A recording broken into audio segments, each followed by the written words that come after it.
यार देखो गाइस, मैं आज बिल्कुल साफ बात करूंगा। अगर आप महीने के 3-4 लाख कमा रहे हो और मेंटली एंड फाइनेंशियली सेटिस्फाइड हो तो यार प्लीज इस वीडियो को स्किप कर दीजिए, क्योंकि ये वीडियो आपके लिए नहीं बना है। और अगर आप नहीं हो तो ये 15 मिनट आपकी जिंदगी का मोस्ट वैल्यूएबल 15 मिनट होने वाला है। साल 2050 अनएम्प्लॉयमेंट रेट और भी ज्यादा बढ़ चुका है और एआई इतना एडवांस हो चुका है कि मैक्सिमम टास्क वो खुद कर रहा है और तुम इस डर में बैठी हो कि तुम्हारी जॉब चली जाएगी। तो फिर तुम्हारा ईएमआई कौन भरेगा, घर कौन चलाएगा और घर पे पैसे कैसे आएंगे? अगर तुम जॉब में हो या फिर 1-2 साल में जॉब मार्केट में आने वाले हो तो एआई के कारण तुम्हारी प्रॉब्लम और भी ज्यादा बढ़ गया है। अब तुम्हें ये भी देखना है कि फ्यूचर में तुम्हारी जॉब रेलेवेंट रहेगी या नहीं। तो तुम्हें खुद को फ्यूचर के जॉब मार्केट के लिए तैयार करना है और इसके साथ साथ तुम्हें मल्टीपल इनकम सोर्स भी बिल्ड करना है। यार मेरा आपसे ये सीधा सवाल है, कैसे करोगे ये सब? आज हम इसी प्रॉब्लम की कंप्लीट सोल्यूशन के बारे में जानेंगे, जो तुम्हारे लिए प्रैक्टिकल भी होगा और रियलिस्टिक भी। और ये कोई मोटिवेशनल वीडियो नहीं है, एक कंप्लीट गेम प्लान है और इसीलिए इस वीडियो को मैंने 3 पार्ट्स में डिवाइड किया है। पहले पार्ट में हम डिटेल में देखेंगे कि फ्यूचर का जॉब मार्केट कैसे चेंज होने वाला है और एआई के रहते हुए भी तुम कैसे अपने जॉब को सिक्योर कर सकते हो। और दूसरे पार्ट में हम जॉब के साथ साथ मल्टीपल इनकम सोर्स बनाने की प्रोसेस के बारे में जानने वाले हैं। उन 5 माइंडसेट चेंजेस के बारे में भी जानेंगे जो आपको करनी है। और तीसरा और लास्ट पार्ट में हम देखेंगे कि आखिर आपको करना है। आज का ये वीडियो इतना ज़्यादा कंट्रोवर्शियल है कि अगर ये वीडियो वायरल हो गई तो बहुत सारे लोग ऐसे होंगे जिनको इस वीडियो से प्रॉब्लम हो सकती है। लेकिन गाइस, जो भी होगा देखा जाएगा।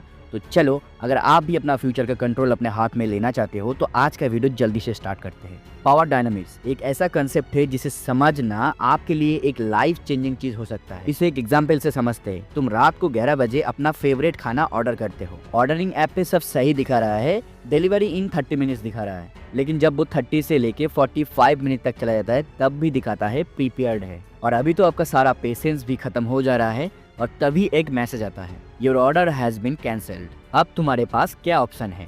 नया ऑर्डर अगर आप प्लेस करोगे तो आपको एक्स्ट्रा चार्जेस देने पड़ेंगे। आप रिफंड लोगे तो 2 से 3 दिन तक तो लग जाएंगे और आप भूखे रह जाओगे। और तभी जाके आप कस्टमर केयर के एआई चैटबॉट पे अपना सारा गुस्सा निकाल देते हो। लेकिन तुम्हारा क्या होगा? तुम तो भूखे रह जाओगे।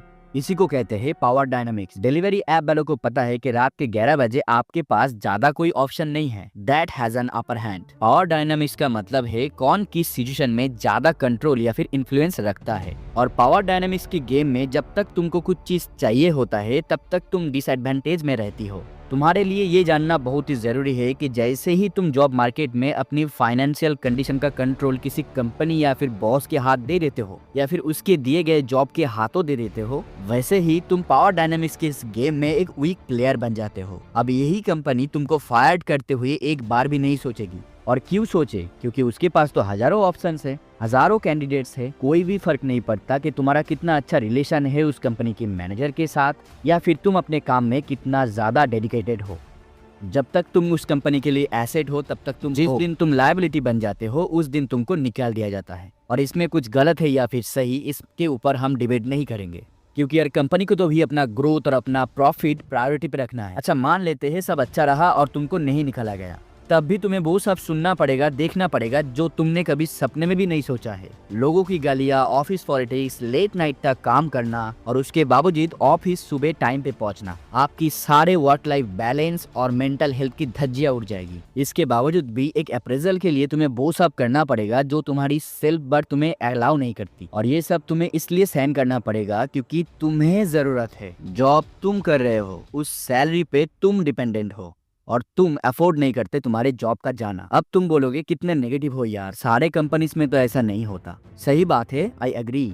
Real life black and white नहीं होती। लेकिन एक बात बताओ, तुम क्या चूज करोगे? अपनी लाइफ का सारा कंट्रोल एक एम्प्लॉयर या फिर उसके दिए गए जॉब के हाथ में देना, या फिर इस सिचुएशन में रहना कि तुम्हारे पास हमेशा ऑप्शन हो, लेवरेज हो और खुद का कंट्रोल हो। So guys, hope for the best, prepare for the worst. पर मैक्सिमम लोग क्या करते हैं? बेस्ट के लिए होप तो करते हैं और वर्स्ट के लिए कुछ भी नहीं करते। और जब वर्स्ट होता है तब पता चलता है कि जॉब सिक्योरिटी बस एक इल्यूशन है। तो अब क्या करें? सिंपल है, जॉब करो, लेकिन सिर्फ जॉब के भरोसे बैठे मत रहो। कोशिश करो कि अगले कुछ सालों में तुम एक ऐसे इंसान बन पाओ जिसके पास हमेशा चॉइसेस हो, कंट्रोल हो। ऐसा इंसान बनो जिसे कोई एआई रिप्लेस ना कर पाए। लेकिन यार ये तुम करोगे कैसे? इसके लिए तुम्हें 2 काम करने पड़ेंगे। खुद को फ्यूचर के जॉब मार्केट के लिए रेडी रखना होगा और मल्टीपल इनकम सोर्सेज बिल्ड करने पड़ेंगे। इन दोनों में से एक चीज भी तुमने कर दिए ना, तुम्हारी लाइफ का कंट्रोल हमेशा तुम्हारे हाथ में ही रहेगा। तो अब देखते हैं इसे करने का कंप्लीट गेम प्लान क्या है। Future of work. ऐसे बहुत लोग हैं जो ये सोचते हैं कि मैं अपना स्किल इंप्रूव करूंगा तो लाइफ में सब कुछ सेट हो जाएगी, लेकिन जो चीज वो नहीं जानते हैं वो है मार्केट की रियलिटी। अगर मार्केट ने ये डिसाइड कर लिया कि तुम्हारे स्किल्स अब वैल्यूएबल नहीं है तो भाई तुम्हारा तो game over. World economic forum ये कहता है कि 2025 तक 85 मिलियन जॉब्स चली जाएंगी। इसका मेन रीजन है एआई और ऑटोमेशन। आज एआई कोडिंग कर सकता है, स्क्रिप्ट राइटिंग कर सकता है और तुम्हारा भी डिजिटल क्लोन बना सकता है। और ये फ्यूचर में क्या क्या कर पाएगा वो तुम इमेजिन भी नहीं कर सकते। अभी अगर तुम्हें डर लग रहा है तो तुम अकेले नहीं हो। पर यार कहानी यहीं पे खत्म नहीं होती। यही रिपोर्ट ये भी कहती है कि 97 मिलियन जॉब्स नए बनेंगे। तो सवाल ये है कि कौन सी जॉब जाएगी और कौन सी बनेगी और तुम किस साइड में रहोगी। तुम्हारा जॉब सिक्योर है या फिर, ये समझना सबसे ज़्यादा ज़रूरी है। तो सबसे पहले ये समझते हैं, हम हर एक जॉब को 4 कैटेगरीज में डिवाइड करेंगे। सबसे पहले तो एक एक्स एक्सिस बनाते हैं। ये तुम्हारे स्किल लेवल को रिप्रेजेंट करेगा और स्किल्स का मतलब यहाँ पे सिर्फ डिग्री नहीं है। स्किल वो है जो तुम रियल वर्ल्ड में डिलीवर कर सकते हो। तुम जितना ज़्यादा स्किल्ड होगे उतना ही तुम्हारा सर्वाइवल चांस बढ़ेगा। लेकिन सिर्फ स्किल काफ़ी नहीं है। अब बात करते हैं मार्केट के फोर्सेस के बारे में जो डिसाइड करेगा तुम रिप्लेसेबल हो या नहीं। तो वाई एक्सिस पे हम लिखेंगे रिप्लेसेबिलिटी, मतलब कि तुम्हारा काम कितना इजीली ऑटोमेटेड हो सकता है। तो अब एक्स एक्सिस पे है तुम्हारा स्किल और वाई एक्सिस पे है तुम्हारा रिप्लेसेबिलिटी। इन दोनों को प्लॉट करके बनेंगे 4 क्वाड्रेंट्स। अब चलो देखते हैं कि तुम्हारा जॉब किस क्वाड्रेंट में आएगा, जो डिसाइड करेगा कि तुम्हारा जॉब रिप्लेसेबल है या फिर नहीं। क्वाड्रेंट 1, लो स्किल लो रिप्लेसेबिलिटी। सोचो एक ऐसी जॉब जिसमें ज़्यादा स्किल की ज़रूरत नहीं है लेकिन फिर भी रोज का काम मिल रहा है। ये जॉब है कंस्ट्रक्शन वर्कर, हाउस क्लीनर और डिलीवरी वर्क, जिन्हें हम अक्सर इग्नोर कर देते हैं। अभी तक इंडिया में एआई इन जॉब्स को रिप्लेस नहीं कर पाया है, लेकिन यार कब तक? क्योंकि वेस्टर्न कंट्रीज में तो cleaning robots, self driving delivery vans और एआई सर्वेलेंस का यूज किया जा रहा है। और जब ये टेक इंडिया में आएगा तब ये सेक्टर भी चेंज हो जाएगा। Quadrant 2, low skill high replaceability. ये वो जॉब्स है जो लो स्किल रिक्वायर करते हैं और इजीली रिप्लेस हो सकता है एआई से। अगर तुम्हारी जॉब डेटा एंट्री, कैशियर या फिर रिसेप्शनिस्ट या फिर कोई बेसिक एडमिन वर्क वाली है जिसमें सेम रिपीटेड टास्क होती है तो ये सबसे बड़ा डेंजर जोन है। तुम्हारा काम अगर सिर्फ प्रोसेस फॉलो करना है तो ये बात समझ लो कि एआई तुम्हारी जॉब ऑलरेडी रिप्लेस कर रहा है। Quadrant 3, high skill high replaceability. ये वो जॉब्स है जिसके लिए हाई स्किल की ज़रूरत होती है। जिस जॉब को पाने के लिए तुमने बहुत मेहनत की है, तुमने काफ़ी एक्सपीरियंसेस भी की है, but there is a dark side to this. Companies like Google, Meta की केस को देख के ये समझना ज़रूरी है कि स्किल्ड एम्प्लॉयज़ को भी कभी कभार रिप्लेस कर दिया जाता है जब उनका काम एआई के थ्रू ऑटोमेटेड हो सकता है। इसीलिए जब तुम स्किल सेट में इम्प्रूव करते हो तुम्हारे पास ज़्यादा अपॉर्चुनिटीज आता है, पर यह भी समझना ज़रूरी है कि जो स्किल तुम सीख रहे हो वो फ्यूचर में किस लेवल तक रेलेवेंट रहेगी और इसके लिए क्या करना है वो वीडियो के अगले पार्ट में देखेंगे। Quadrant 4, high skill and low replaceability. ये वो रोल्स है जो फ्यूचर में सबसे ज्यादा डिमांड में रहेंगे। ये ऐसे हाई स्किल पोजीशंस है जिनको मशीन के द्वारा रिप्लेस करना इम्पॉसिबल होगा और ये वो लोग हैं जो अपने फील्ड में कंस्टेंटली इवॉल्व करेंगे और एआई को अपने काम को बेटर और फास्टर करने के लिए यूज करेंगे। फॉर एग्जाम्पल, जो सॉफ्टवेयर इंजीनियर्स कोडिंग कर रहे हैं वो Q3 में आ सकते हैं, लेकिन जो लोग लार्ज स्केल प्रोजेक्ट्स हैंडल कर रहे हैं और एआई को अपने काम में यूज कर रहे हैं वो क्वाड्रेंट 4 में आएंगे। अब इन सब का क्या मतलब है तुम्हारे लिए? अगर तुम्हें हाई स्किल और लो रिप्लेसेबिलिटी के क्वाड्रेंट में आना है तो तुम्हें ये समझना होगा कि एआई का रोल तुम्हारे काम को रिप्लेस करना नहीं है, बल्कि उस काम को और भी एफिशिएंट और फास्टर बनाने का है। एआई जॉब्स नहीं ले रहा है, टास्क ले रहा है। इसीलिए एआई के साथ काम करना तुम्हें और भी ज्यादा कॉम्पिटिटिव बना सकता है। तुम्हारे पास पावर है उसे अपने फायदे के लिए यूज करने का। सीखो कैसे उसके मदद से अपनी काम को और फास्ट और बेटर करना है। तुम्हें बस अपनी एरिया ऑफ वर्क के टूल्स और रिसोर्सेस को ढूंढना है और उन्हें इफेक्टिवली यूज करना सीखना है। आज भी एआई के बिगिनर्स और एडवांस के बीच बहुत बड़ा डिफरेंस है। फ्यूचर में तुम्हें सिर्फ इसलिए नहीं हायर किया जाएगा कि तुम अपने काम को अच्छे से कर सकते हो, बल्कि इसलिए तुम्हें हायर किया जाएगा क्योंकि तुम्हें पता है कि तुम अपने काम को कितने अच्छे से कर सकते हो और तुम ये भी जानते हो कि अपनी काम को और भी फास्ट और बेहतर कैसे बनाना है। अब हमने ये तो देख लिया कि फ्यूचर के जॉब मार्केट के लिए रेडी कैसे रहना है, लेकिन यार मल्टीपल इनकम सोर्सेस बिल्ड करने का क्या, वो कैसे करना है? उसके लिए 2 चीजें लगेंगी। पहला है 5 इंपॉर्टेंट माइंडसेट चेंजेस जो तुम्हें करने हैं, और दूसरा है योर पैशन प्रोजेक्ट्स जो तुम एग्जैक्टली कर सकते हो। कुछ भी नया चीज स्टार्ट करने से पहले तुम्हारी बेसिक नीड्स सॉर्ट्स होने चाहिए। ये है रोटी, कपड़ा और मकान, भले ही वो रेंटल हो। ये सब हैंडल करने का तुम्हारा महीने का खर्चा सॉर्टेड होना चाहिए। ये सब सॉर्ट्स हो गए तभी तुम्हारे पास मेंटल स्पेस, एनर्जी और फ्रीडम होगा नया आइडियाज को एक्सप्लोर करने का। मैं ये नहीं कह रहा कि ये चीजें एक के बाद एक ही करनी है। तुम एक साथ भी 2 साइड चीजों पे काम कर सकते हो। पर बहुत लोग क्या करते हैं ना, वो साइड चीजें हासिल करने के चक्कर में असल चीज को ही वीक बना देता है। तुम्हारा मेन जॉब है तुम्हारा लॉन्च पैड, उससे तुम अपना फाउंडेशन बिल्ड कर रहे हो, और जब वो स्ट्रांग होता है तभी तुम किसी भी साइड हसल को कॉन्फिडेंटली ट्राई कर सकते हो। इसीलिए पहले रोजी रोटी फिक्स करनी है, क्योंकि अगर बेस ही वीक होगा तो कोई भी बिल्डिंग खड़ी नहीं हो पाएगी। अगर तुम किसी गवर्नमेंट जॉब की प्रिपरेशन कर रही हो तो करो, निकल गया तो हाँ तुम्हारा एक टेंशन कम हो जाएगा, लेकिन उसको निकालने के चक्कर में 4, 5, 6 साल इतना टाइम मत निकालो कि बाद में लगे यार इतना नहीं करना चाहिए था। बहुत लोग ये भी सोचते हैं कि जॉब छोड़ के अपना बिजनेस शुरू करना बेस्ट ऑप्शन है, क्योंकि सोशल मीडिया पे तो सब यही दिखते हैं कि बॉस बनना है तो जॉब छोड़ो। लेकिन ये सब देखकर अगर तुम बिना सोचे समझे जॉब छोड़ दोगे तो ये तुम अपनी लाइफ की सबसे बड़ी गलती कर रहे हो। अगर तुम ऑलरेडी एक जॉब कर रही हो तो समझो तुम्हारे पास ऑलरेडी एक स्ट्रॉन्ग फाउंडेशन है, एक स्टेडी इनकम, एक सिक्योर बेस जो तुम्हें हर महीने सैलरी दे रहा है। उसे छोड़कर एक नए रास्ते पे मुड़ जाना जो तुमने कभी एक्सप्लोर ही नहीं किया, ये सही नहीं होगा। स्मार्ट लोग क्या करते हैं पता है, वो अपनी जॉब को छोड़ते नहीं हैं, उसके साथ साथ एक नया सोर्स बिल्ड करते हैं, और जब उनकी साइड हसल का इनकम उनकी मेन इनकम से ज्यादा हो जाता है तब जाके वो साइड हसल में फुल टाइम स्विच करता है। बहुत सारे कंटेंट क्रिएटर्स भी जब अपना काम शुरू करते हैं ना तो उसको फुल टाइम नहीं करते, धीरे धीरे उसे बिल्ड करते हैं, और जब वो इस मुकाम पे पहुंच जाता है कि उनका साइड हसल उनको डेली इनकम दे रहा है जो कि एक सस्टेनेबल इनकम है, तब वो स्विच करते हैं। तुम्हें भी यही अप्रोच के साथ आगे बढ़ना है। अब लोग सोचते हैं पहले एक्सपर्ट बनूंगा तब स्टार्ट कर, लेकिन रियलिटी ये है कि जो लोग सक्सेसफुल होते हैं वो एक्सपर्ट बन के नहीं बल्कि बिगिनर बन के ही शुरू करते हैं। तुम्हें बस ये करना है कि तुम अगर किसी की प्रॉब्लम सॉल्व कर रही हो, किसी को भी थोड़ा सा वैल्यू प्रोवाइड कर रहे हो, पर एक्सपर्टीज 2 तरीकों से आती है, पढ़ के सीखे या फिर करके सीखे। और याद रखना ये सेकंड तरीका सबसे ज्यादा पावरफुल होता है।